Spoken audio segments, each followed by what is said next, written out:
a quem eu passo a palavra, da professora da Faculdade de Educação da Universidade Estadual do Rio de Janeiro, a professora Paula Leonardi. Bom dia a todas e a todos. Gostaria primeiramente de agradecer o convite por estar aqui.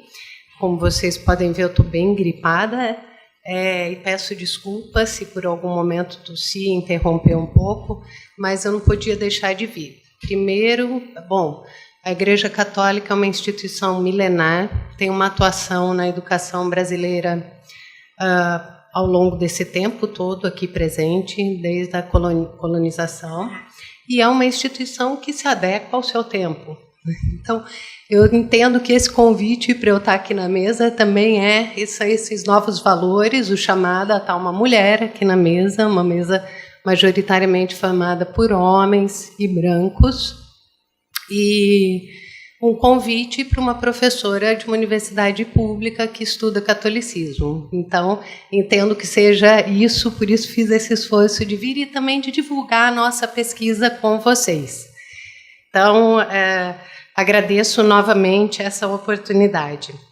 E vou falar para vocês, a partir da temática, com os resultados do grupo de pesquisa ao qual eu participo e pertenço, especialmente uma pesquisa que foi desenvolvida nos últimos 5 anos e que foi financiada pela FAPESP, abrigada na Faculdade de Educação da Unicamp, sob a coordenação da professora Águida Bittencourt, e que envolveu pesquisadores de diferentes estados do Brasil. O título dessa pesquisa era Congregações Religiosas, Educação e Estado Nacional no Brasil, 1848-1950, e depois a gente acabou revendo esse recorte temporal e estendendo até próximo aos dias de hoje. Esqueci de mencionar, sou pedagoga de formação, tá? Então estou falando a partir da história da educação também, que é o ramo onde eu fui me especializar após a graduação. Tá? Bom, então, qual que era o objetivo dessa pesquisa Congregações Religiosas, Educação e Estado Nacional no Brasil? Né? A ideia era examinar as alianças e disputas e acordos que oportunizaram o deslocamento dessas congregações europeias, as suas relações com o projeto da Igreja Católica para o Brasil, com o processo de romanização da própria Igreja e com os projetos políticos das próprias congregações em fase de internacionalização. Então, a ideia era analisar os efeitos da chegada dessas congregações no país no momento de construção do Sistema Nacional de Educação, de lutas pela laicização do Estado e da sociedade e de configuração das cidades modernas. Tá? Então, esse projeto tinha centralidade na educação, mas não apenas na escolarização. Na educação entendida como um processo mais ampliado de socialização e de espraiamento dos valores e da cultura católica na cultura brasileira. Tá? Então, o que se estava propondo era examinar o lugar social dessas congregações a fim de problematizar as questões tradicionalmente presentes na história da educação brasileira. Então, a nossa indagação era a partir da história da educação. Tá? O aumento da circulação das congregações no sentido Europa-Brasil e a constituição de outras aqui no país se deram nesse período de constituição de uma ideia de Estado-nação e, posteriormente, também no próprio período de implantação da República. Então, a nossa pergunta era, de que forma essas congregações católicas, que se espalharam por todo o país desde finais do século XIX, participaram desse processo? Essa era a nossa questão. Então, a partir daí, nós abrimos 2 linhas de investigação. Uma era construir um mapa da entrada de congregações no país. Tá? Esse foi o esforço mais difícil, eu já vou contar o resultado e os percalços disso. A segunda linha eram as pesquisas individuais de cada um dos professores ou mestrandos, doutorandos, pós-doutorandos envolvidos no projeto, que por muitas vezes elegeram uma congregação para estudar a sua história, sua trajetória. Tá? Eu vou contar e vou focar aqui para vocês hoje a primeira vertente, que é a ideia do mapa. Tá? A nossa ideia era de construir um mapa no sentido dado por Bourdieu, cruzando dados sobre a origem e o local de instalação dessas congregações para tentar visualizar a divisão de poderes na lógica das relações estabelecidas entre grupos sociais e essas organizações. Tá? Então, seria um mapa físico-geográfico, mas também um mapa social, alçando voo sobre o espaço ocupado por essas congregações, buscando a compreensão de suas estratégias de permanência e expansão. Tá? Então, o que nós queríamos olhar era as diferenças qualitativas entre elas, em termos de posição na história da Igreja, atribuições, históricos das respectivas fundações, histórico da chegada no Brasil ou de sua criação no país, localização e funções. Né?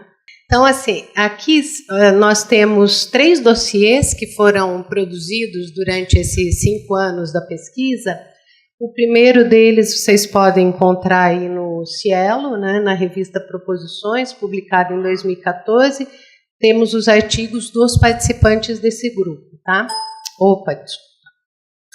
Aqui a continuidade, né, do dossiê. Esse daqui, na Revista Brasileira de História da Educação, publicado em 2005, aqui está o conjunto de artigos também dos pesquisadores do grupo. E aqui, por fim, a última publicação no dossiê da Revista Proposições, Empreendimentos Sociais, Elite Eclesiástica, Congregações Religiosas no Brasil. Então, aí vocês podem encontrar o conjunto, né, de publicações e também vocês podem acessar o Lattes dos pesquisadores, vocês têm a produção individual a partir do diálogo e das questões levantadas nesse grupo. Né? Bom, então vamos falar do mapa. Né? Construir esse mapa foi uma batalha, uma coisa de idas e vindas muito grande, né? Um método de idas e vindas, a gente poderia dizer, né? Primeira tentativa, quando eu estava fazendo o pós-doc, e quando surgiu a ideia dessa construção do mapa, nós enviamos questionários para as congregações a partir do Anuário Católico, pegando endereço mesmo e enviando. Nós contamos com o apoio da irmã Geni Camargo, presidente da Regional de São Paulo da CRB, que nos apresentou. Ela nos recebeu, escutou a pesquisa e fez uma carta de apresentação para as congregações. Mais de 300 e poucos questionários enviados, nós recebemos apenas 1/3 das respostas. Né? Então, por sugestão do Claude Langlois, que era nosso consultor da pesquisa na época, nós partimos para a busca em fontes secundárias. Né? E tínhamos muitos bolsistas trabalhando nessa frente, né? Mas dicionários de ordens religiosas do Brasil ou de fora, a nossa busca foi por aí. E depois, por fim, a terceira etapa nos sites das congregações. É lógico que esse método traz uma série de problemas, como, por exemplo, a validação dos dados. Né? Há informações contraditórias mesmo nos questionários. Né? E a pouca resposta que a gente teve para conseguir validar essas respostas. Né? Mas, bom, nós conseguimos, ao fim e ao cabo, essa sequência de dificuldades vocês podem achar no próprio artigo da Águida Bittencourt, chamado, nesse último dossiê do ano passado, chamado A Era das Congregações. Então, eu não vou entrar muito nisso para poder avançar aqui na discussão. Tá?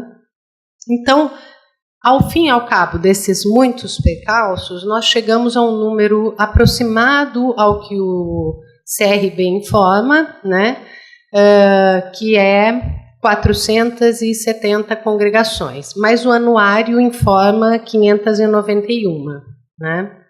Então, esse daqui é o principal resultado desse mapa, que é um banco de dados em que vocês podem consultar as congregações religiosas. Ele está sediado na página do Grupo Focus, que é o grupo da Unicamp, onde ficou instalado o projeto. Tá? Então, aí temos o resultado desse mapa com aproximadamente 500 congregações religiosas, né? Uma outra questão que se apresentou para a gente foi a criação de congregações brasileiras aqui no país mesmo, né? Como é que a gente as considera, né? Se elas têm religiosos estrangeiros colaborando na sua fundação, regras inspiradas em congregações que não são brasileiras, como é que a gente considera? Então, isso para a antropologia é uma questão superada, não consideramos essas diferenças culturais. Para a sociologia, a gente ainda tem estudos analisando a transferência de expertise. Então, isso é uma coisa que a gente ainda precisa enfrentar na análise dos dados, né? Bom, a Águida denominou esse período, que é quase um século de imigração, de a era das congregações, né? Então, como é que... Isso, século XX, né? Como é que, para a gente dar essa denominação, né, de a era das congregações, é preciso lembrar o impacto dessa imigração, porque o período anterior, a gente tinha até 1880, trabalhando no país, apenas 7 ordens masculinas e 11 femininas, e os religiosos não passavam de 107, as religiosas de 286, segundo Oscar Beoso. Então, essa imigração, ela resulta num impacto muito grande, né? A gente pode ver que ela acontece justamente na transição do regime, né? Na constituição da República aqui no país. Bom, se a gente relaciona esses dados ao fluxo de estrangeiros que entraram a partir de 1890 no país, é possível trabalhar com a hipótese de que havia expectativa da chegada de religiosos estrangeiros, uma vez que a expansão desses grupos não só era disputada pela Igreja e pela coroa portuguesa desde a colônia, mas envolvia os proprietários de terra, chefes das ricas famílias de então. Então, compreender como foi possível a ocorrência de um tempo marcado pela forte presença de congregações católicas na sociedade brasileira, justamente no momento da organização do Estado republicano e da expansão do pensamento liberal, implica em relacionar os 3 fatores que constituem o cenário nacional e internacional da época. A expulsão de religiosos de atividades sociais assumidas na Europa, né, em processo de laicização. Nós temos inúmeras congregações docentes. A França é o caso exemplar, né, com as reformas Jules Ferry e a Lei Falloux anteriormente, né? Então, inúmeras congregações saem da França, né, em função desses processos de laicização. Itália também. E o projeto católico para a América Latina, implementado a partir de Leão XIII, né, e as demandas do episcopado para realizar a própria reforma do catolicismo local, associada às demandas da sociedade brasileira carente de educação e assistência à saúde, né? Então, esses 3 grupos, digamos assim, precisam ser relacionados nessas análises para compreender esse movimento imigratório, né? Por um lado, tem um projeto da Igreja, por outro lado, tem a situação dos países de origem dessas congregações, que expulsam muitas delas, e, por outro, tem a própria sociedade local, precisando de educação e saúde. O Estado não está bem estruturado em nenhuma dessas áreas e a Igreja Católica tem uma expertise nessa atuação, né? Então, essa imigração ela não se fez ao sabor da política dos Estados liberais, porque a Igreja projetou a sua expansão na região colonizada por países católicos, Portugal e Espanha. Então, essas são estratégias que começam a ser postas em prática desde 1858, com a fundação do Colégio Pio Latino-Americano de Roma, que vai formar, ele tem o objetivo de formar sacerdotes para os países de línguas latinas dentro dos cânones romanos, segundo Fernandes, né? Então, um outro ponto alto de investida da instituição igreja é a convocação por Leão XIII para o primeiro concílio plenário latino-americano. Ele foi realizado em Roma, mas anteriormente à realização do concílio foi solicitado um estudo das realidades locais antes que o concílio fosse realizado e dele saísse em 1906 a publicação das atas e decretos com cerca de 998 decretos. Dentre eles, há os específicos sobre a educação. Então, a educação é um ponto principal nas atas e decretos do concílio plenário. Quais os outros pontos? Editoria, é preciso enfrentar os periódicos que vêm sendo lançados em maior ou igual grau de competência, né? E um outro aspecto é a presença nas cidades, que estão se modernizando no período, né? Então, a instalação de santuários, a instalação de monumentos, a gente pode lembrar aqui o Rio de Janeiro, né? O próprio monumento do Cristo Redentor é um símbolo da cidade do Rio de Janeiro, né? Bom, então, quando a gente examina, aqui a gente tem um outro mapa do local de instalação dessas congregações, né? Então, a gente vê que é quase um século de imigração ininterrupta, né? Durante o século XX, e aqui nós temos os locais de instalação. A gente vai ver que elas se instalaram em locais e nos estados mais ricos, mais populosos, né? Primeiro São Paulo, Rio de Janeiro, Minas Gerais, seguido de Paraná e Rio Grande do Sul, né? E elas vêm, em sua maioria, a maior concentração é de italianas, francesas e alemães, né? É lógico que isso tem a ver com a imigração, né? A gente pode ver que as italianas vão se concentrar no sul, sudeste, as alemães no sul, sobretudo, né? Então, elas vêm também com essa função, né? Bom, já falei, né, que o concílio vai propor essa ação, né, ampliada na cultura como um todo, né? Bom, os dois momentos de maior intensidade desse processo migratório e de novas fundações, dois não, né? A gente tem vários momentos aí ao longo do século XX, né?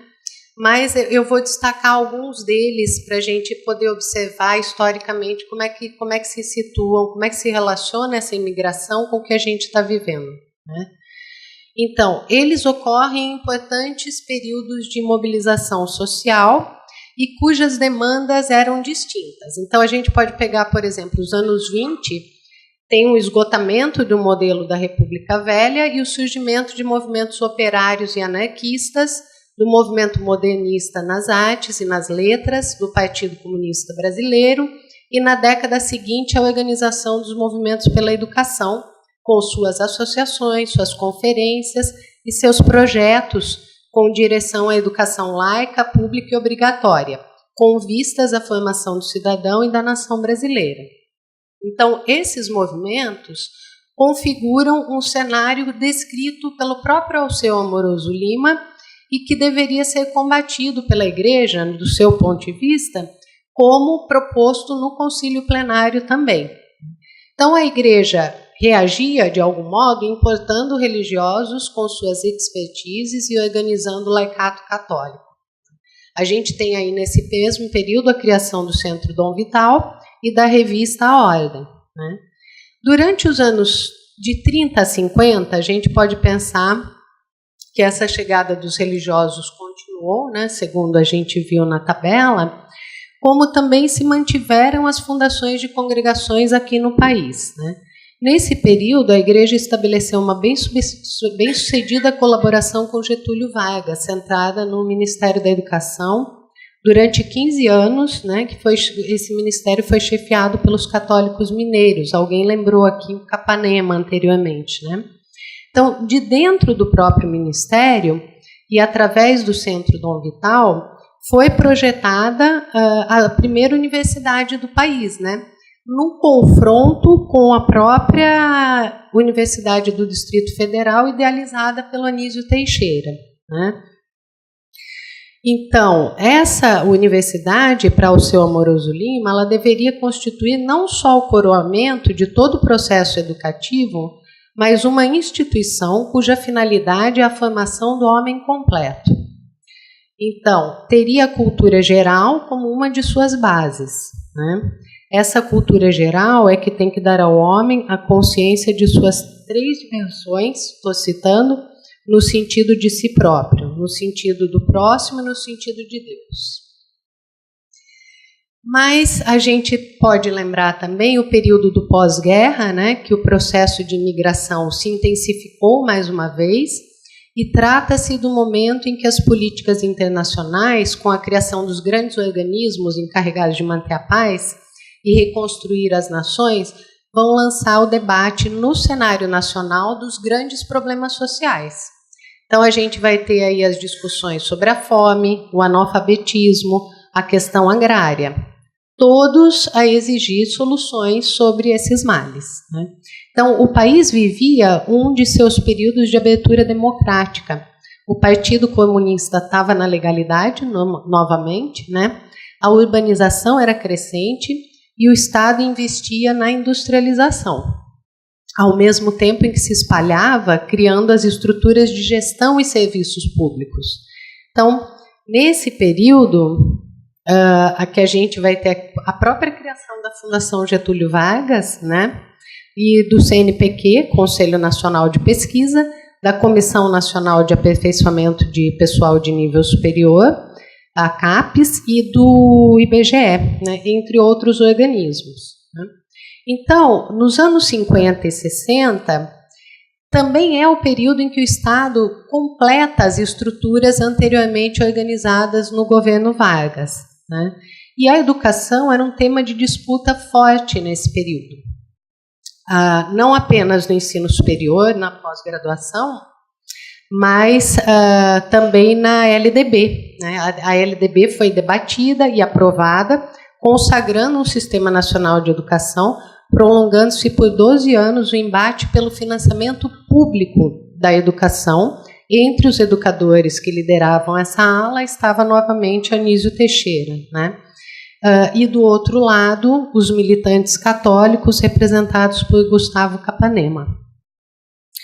Então, por fim, para finalizar, eu gostaria de dizer que essa quantidade de congregação, a gente encontrava até muita anedota no começo desse trabalho, quando entrevistávamos freiras e padres, eles diziam: olha, minha filha, mas nem Deus sabe o nome de todas as congregações religiosas, quanto mais as femininas, porque elas são em muito maior quantidade.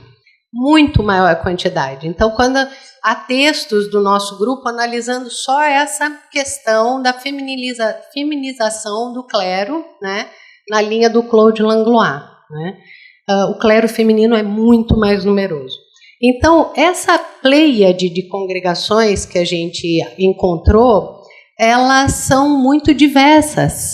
A gente não tem uma única orientação e encontra, muitas vezes, grupos até divergentes e opostos, em alguns casos, né?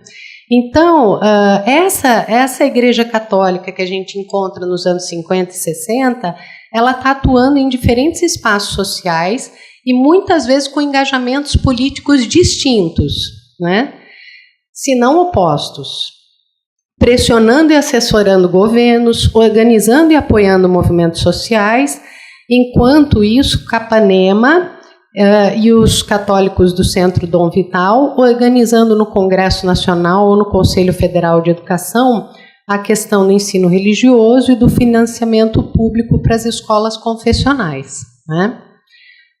Os dominicanos, por sua vez, então, para mostrar esses polos muito divergentes, os dominicanos, por sua vez, estão ligados à província francesa. Aqueles ligados à província francesa estão associados aos católicos paulistas, recebendo o projeto Economia e Humanismo, do padre Lebré, né, que foi irradiado para o Rio de Janeiro, Pernambuco, Minas Gerais, com a finalidade de assessorar os governos em projetos de desenvolvimento econômico baseados em princípios humanistas.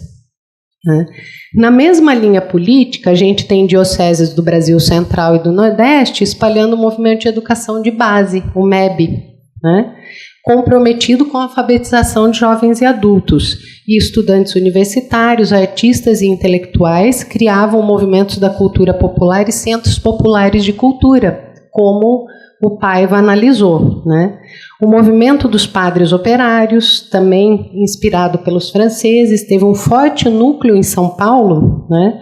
Chegando a atingir... a ação popular chegou a atingir também, em 20 anos de atuação, 70 mil militantes.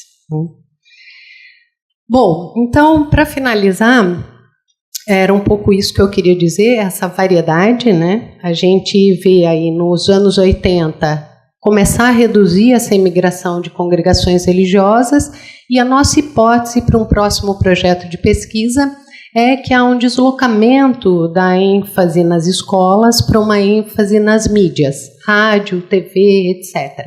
Então, é isso que eu queria conversar com vocês, ouvir as opiniões, ouvir as críticas, né, a esse projeto, e agradecer imensamente a possibilidade de estar aqui debatendo com vocês. Muito obrigada.